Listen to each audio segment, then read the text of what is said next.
कौन है जो ऐसे स्वरूप को देखकर समर्पित ना हो जाए। बलि ने कहा कि आप कौन हैं? मैं आपकी रूप माधुरी के आकर्षण में आकर्षित हो गया। आप कौन हैं?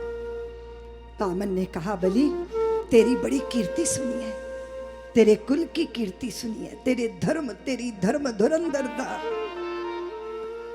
कदाचित मैं बस यूं ही चला आया तेरे यज्ञ का दर्शन करने।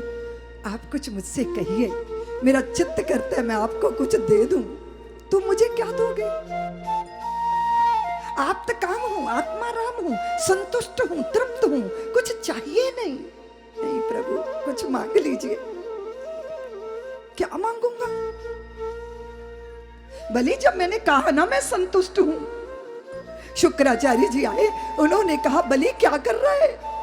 ये तेरे द्वार पे जो खड़ा है ये साधारण नहीं है, ये तो साक्षात श्री हरि ब्रह्मचारी के रूप में तेरे दरवाजे पे खड़े। बलि ने कहा, गुरुदेव गुरुदेव, अगर वो साक्षात श्री हरि मेरे द्वार पर है तो इससे बढ़कर मेरा मरण धर्मा व्यक्ति का सौभाग्य क्या हो सकता है? पर अगर वो साधारण है तो फिर मुझे डरने की जरूरत नहीं है। शुक्राचार्य ने कहा, वो साधारण नहीं है, असाधारण है, तेरी संपत्ति लीलने आए हैं। गुरुदेव आप बाधा मत डालो। देखो बलि, तुम मेरी बात नहीं मान रहे हो ना, तुम श्रीहीन हो जाओगे। वो छलिया है, तुम नहीं समझते। नहीं समझना चाहता मैं, बलि ने कहा। और वामन बोले कि बलि क्या हुआ? तू कह रहा था कि कुछ मांग लो। हाँ मांगो ना, आप मांगते क्यों नहीं? तो फिर मैं 3 पग भूमि से संतुष्ट हो जाऊंगा। संकल्प तो धारण करो। शुक्राचार्य ने बलि को कहा, 3 पग में त्रिभुवन नाप लेंगे ये। बलि ने कहा, गुरुदेव मुझे देना है, मैं दूंगा। शुक्राचार्य जी वो संकल्प के कमंडल की टोंटी में जाके बैठ गए और वामन कहते हैं, बलि संकल्प तो कर लो। और संकल्प के लिए जैसे ही जल ढारा तो जल की धार रुक गई। लगता है अंदर कुछ फंस गया, तो कुशा का तिनका एक टोंटी में डाला तो शुक्राचार्य जी की एक पधार गई, एकाक्षी हो गए।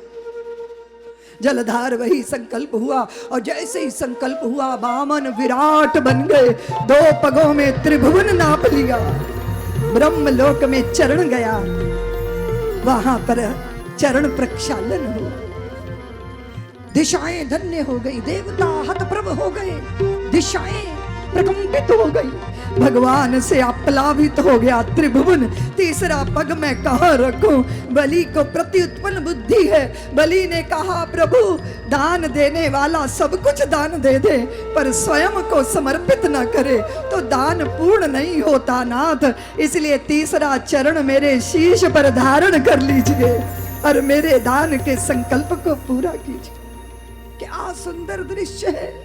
बलि को पकड़ के बांध लिया। देवताओं को स्वर्ग मिला, लेकिन बलि को क्या नहीं मिला?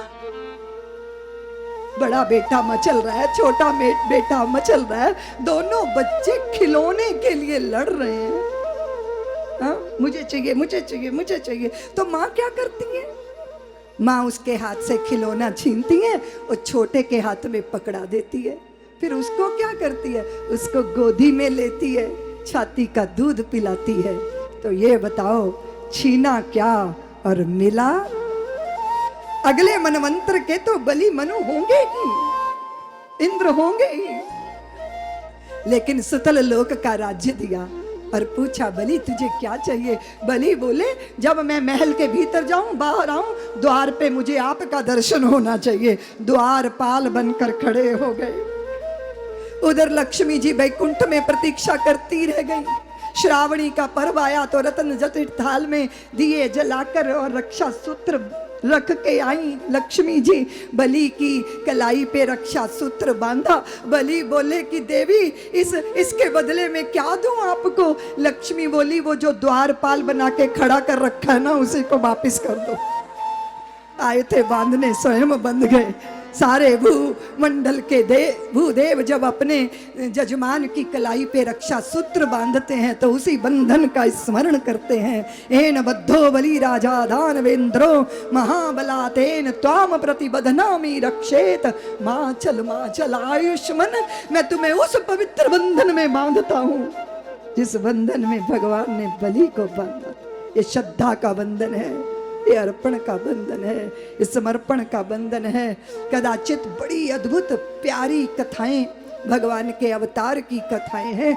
सूर्य वंश में भगवान ने अवतार धारण किया। राम राम सब कोई कहे, दशरथ कहे न कोय, एक बार दशरथ कहे कोटि यज्ञ फल होए।